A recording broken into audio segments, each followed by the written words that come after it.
E aí pessoal, beleza? Marcelo de volta aqui. Estou de volta nessa aula para mostrar para vocês outras funções aí do Excel, agora voltadas para a formatação da célula. Coloquei aqui duas planilhas de dados e vamos trabalhar com esses dados aqui, demonstrando alguns recursos. Primeira coisa, eu vou separar essas duas planilhas. Eu vou colocar aqui na planilha 1, repara que aqui embaixo eu estou clicando duas vezes e vou colocar, vou chamar de população. População das cidades. Essa é a minha primeira planilha.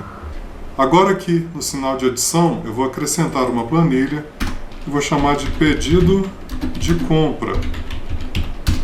Tá? Então voltando aqui, eu vou pegar esses dados que vão fazer parte do meu pedido de compra e vou colar aqui. Beleza, como é que eu fiz isso? Seleciono os dados, apertei Ctrl X para recortar, ou poderia ter clicado em recortar, fui aonde eu queria, cliquei e pedi para colar, Ctrl V, ou então clicar aqui para colar, tá certo? Vou fazer de novo, dados selecionados, Ctrl T para selecionar todos os dados, recortei, vou para onde eu quero, para o meu destino, clique em qualquer área que eu quiser e mando Ctrl V ou colar. Bacana. Então agora eu tenho duas planilhas no mesmo arquivo, tá certo? Vamos trabalhar primeiro com essa daqui, que mostra as populações de Belo Horizonte, Contagem, São Paulo, Santos, Rio de Janeiro e Volta Redonda. Repara o seguinte, que aqui, a célula, o valor onde está a população de Belo Horizonte, está um número ali sem muito formato. Aqui em cima, nas ferramentas de número, eu vejo que está no formato o quê? Geral. Ou seja, é um número ali, a célula está considerando aquele valor como um formato generalizado, não tem nada de especial. Mas se eu clico e vou em mais formatos de número, eu posso dizer para o Excel que se trata de um número, mas que eu não quero casas decimais e que eu quero usar o separador de milhão. Então eu dou um OK e olha o milagre que vai acontecer. A população agora de Belo Horizonte ficou mais fácil de entender, que são 3.524.600 pessoas. Chutei esses números, tá pessoal? Isso aqui não são números reais. Eu poderia novamente selecionar todos os dados, voltar aqui em geral, mais formato de número e escolher número, separador de 1000, tirar as casas decimais, porque senão, olha lá, ele vai pôr vírgula 00, eu não quero, eu quero um número redondo, tá? Então eu tiro as casas decimais e agora todos os números ficaram com o separador de 1000, facilitando ali a visualização. Eu vou dar um Ctrl Z só para demonstrar o seguinte, que eu poderia ter clicado aqui na primeira célula que eu já usei o separador de 1000, usado o nosso amigo pincel e clicado nas outras cidades. Ali eu cliquei uma vez de propósito, mas eu posso clicar ali no pincel e arrastar por sobre todas as demais populações. Eu utilizei agora então o formato de número com separador de 1000 para melhor representar a população de cada uma das cidades. Eu quero colocar aqui, fazer quem é a primeira colocada, quem é a segunda e por aí vai. Então o que eu vou fazer? Eu vou selecionar todos os meus dados e vou em classificar, vou em dados e vou pedir para classificar o valor da célula. Eu vou utilizar o critério da população, sendo que o valor da célula tem que ser do maior para o menor. Tá? Eu quero ver a cidade que tem mais pessoas. Olha lá, São Paulo, Rio de Janeiro, Belo Horizonte, Volta Redonda, Santos e Contagem. Vamos criar um ranking aqui? Então vamos escrever aqui ranking. Vamos colocar 1, 2, selecionar e arrastar. Bacana. Então tá aqui, eu tenho lá o ranking das 6, de 1 a 6, né, a classificação das populações das cidades que eu tenho aí na tela. Vamos agora aqui no pedido de compra. Nós queremos formatar agora o dinheiro, a moeda, Vamos aqui abrir a largura das colunas para a gente poder visualizar melhor. Então, vamos fazer umas contas aqui nessa planilha também. Repara o seguinte, que aqui eu tenho uma planilha de peças de computador. Tem HD, placa-mãe, memória, SSD, gabinete, monitor, com seus preços unitários, quantidades. Vamos chutar aqui umas quantidades, para a gente poder fazer o cálculo. E o valor unitário está um valor geral. Nós podemos colocar como moeda, que é ou clicando aqui, ou então diretamente aqui, moeda. Repare que ele já vai colocar o cifrão, já vai colocar as casas decimais. Lembrando que aqui eu posso também aumentar casas decimais, diminuir casas decimais. Olha lá o separador de milhares, né? A porcentagem. E aqui, novamente, como aqui no caso da fonte, eu já caio direto naquela tela que eu mostrei para vocês anteriormente. Então, pessoal, aqui nós já estamos com os valores unitários em moeda, as porcentagens aqui, o valor do imposto já está, né, com a porcentagem. Faltou eu inserir um campo aqui, deixa eu colocar uma coluna a mais. Vamos colocar aqui o total por peça. Vamos abrir a largura da coluna e vamos calcular aqui o total por cada peça. Então é igual, no caso do HD, ele custa R$ 382,00, que está em E4 vezes 2 unidades que eu comprei. Opa, aqui está em porcentagem. Por algum motivo o formato da célula está errado. Não tem problema, eu clico aqui em moeda. Olha lá, automaticamente mudou para R$ 764,00. Vamos fazer mais uma? Igual ao valor unitário vezes o operador da multiplicação, vezes 6. Também está errado o valor, eu ponho moeda. Vamos facilitar uma coisa? Vou pegar aqui o pincel, já vou arrastar por cima das células em branco. O que eu acabei de fazer? Eu acabei de dizer para o Excel que aqui, e aqui, e aqui, e aqui será moeda também. Vamos fazer mais uma, igual a memória, que é R$ 168,00, vezes 4 memórias, R$ 672,00, e eu já sei que eu não preciso fazer todas, eu vou autocompletar. Bacana demais. Então eu tenho valor unitário, quantidade, valor do imposto, valor total que eu gastei em cada peça. Vamos calcular o imposto? O que é o imposto aqui no caso? É o valor que você pagou na peça vezes a porcentagem, vezes 5%. Então é H4 vezes G4. Eu estou pagando R$ 38,20 de imposto. E porém poderia ter feito assim, igual a isso vezes 6%. Só que qual que é a diferença? Por que não é bom colocar os 6% ali? Porque eu fixo o valor, né? Por exemplo, se eu vier aqui agora e falar que é 2%, repara que aqui calculou sozinho.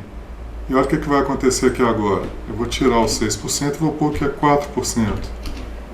Ele continuou com o mesmo valor, 189, porque eu estou fixo nos 6%.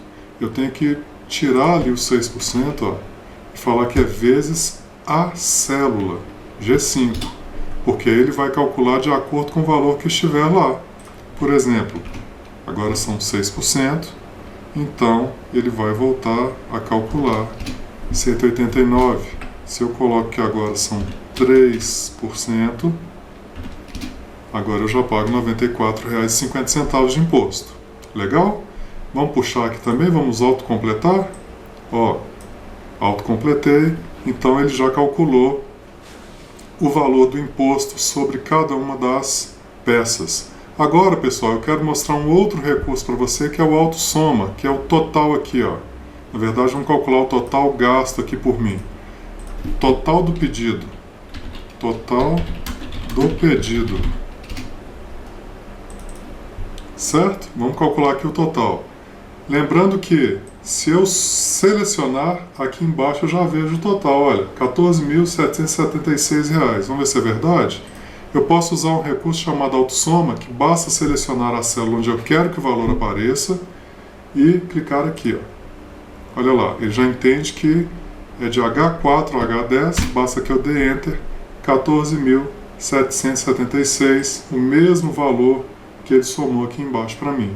Esse é o valor total do pedido. Vamos somar agora quantos itens tem neste pedido, tá? Então vamos fazer junto? Clico aqui. Opa, tá pegando aqui uma fórmula, deixa eu clicar aqui de novo. Clico aqui na célula e clico aqui em cima, ó, autossoma. Ele já pega ali os dados para mim. Quando eu dou Enter, ele calcula que são 25 itens. Vou centralizar aqui para separar. Certo? Eu posso escrever aqui, ó, para ficar mais organizado, ó, total do pedido. Aqui, número de itens. Bacana? Centralizei, centralizei. Ótimo. Agora, total de impostos. Total de impostos. Vamos somar aqui de novo, ó.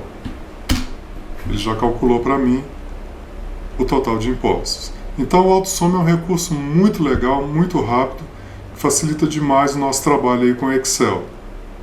Nós vamos deixar aqui um pouquinho de lado, que eu quero mostrar uma outra coisa para vocês. Ainda trabalhando com o formato das células, nós podemos modificar o formato de datas e horas também. Então, por exemplo, se eu escrevo aqui dia 27/8/2022, está lá minha data, mas se eu clico aqui, volto aqui no campo de mais formatos de número e escolho data, repare que aqui em cima, na verdade eu vou escolher personalizado, tá? Por quê? Porque se eu altero isso aqui, ó, DD quer dizer que está aparecendo o quê? Dia. Mas se eu coloco mais um D, olha, já abreviou que é um sábado. Se eu coloco, vou pôr minúsculo, tá? Para ficar tudo ok. Outro D, 4 Ds, fica então sábado. Tenho 2 M's, está aparecendo o número do mês, mas se eu coloco mais um M, ele abrevia agosto. Se eu coloco mais um M, ele coloca agosto por extenso. E aqui o ano, ó, se eu tiro, ele coloca só 22, ou se eu coloco a letra A, ele coloca o ano completo para mim. Então vai ficar dessa forma. Legal? Agora vamos voltar aqui na população das cidades. Lembra que eu fiz o ranking? Eu quero colocar número 1, primeiro, segundo, terceiro, quarto, quinto e sexto.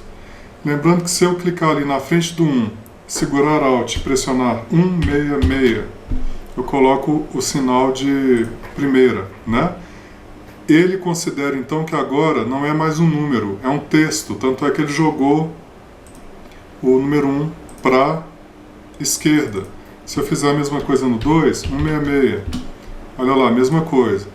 Bom, a gente aprendeu que se eu tenho 1, 2, e se eu pego a alça de completar, de autocompletar, ele tem que completar, mas aí ele não faz. Por quê? Porque ele não entendeu ali o que eu queria. Então, para evitar que isso aconteça, o que eu vou fazer? Ó, vou apagar, vou colocar 1, venho aqui, peço mais formatos de número, clico personalizado e clico no 0. Na frente do 0, eu seguro Alt e digito 166. Apareceu lá o sinal de primeiro. Olha lá, preencheu. Agora eu vou fazer a mesma coisa com o número 2. Escrevo 2, seleciono, venho aqui nos formatos, né? Coloco aqui mais formatos, que é a mesma coisa aqui, clicar aqui na setinha, escolho personalizado, escolho 0, vou lá e coloco Alt 166 para escrever primeira. Ou, se eu quisesse o grau, 167, escreveria grau, segundo, primeiro, segundo, terceiro. Quero colocar primeira, beleza? Segunda agora. Então ficou 1, 2. Reparem que o número continua alinhado à direita. Então o Excel continua considerando aquilo ali número. Se eu seleciono os 2 e arrasto, agora sim ele já auto-preenche para mim. E eu não tenho trabalho de ficar escrevendo um por um. Legal demais, pessoal? Então era isso nessa aula. Formato das células. Aqui a gente usou o separador de milhão, a gente colocou aqui na outra tabela em moeda, a gente viu também como formatar datas, e mais para frente a gente junta isso tudo numa planilha mais completa. Aos poucos nós vamos aprendendo as funções do Excel para depois juntar tudo num projeto, num exercício maior. Combinado? Então era isso por agora. Grande abraço para vocês. Qualquer coisa, o Zap está pintando aí na tela. Um abração e até a próxima aula. Daqui a pouquinho eu estou de volta. Tchau!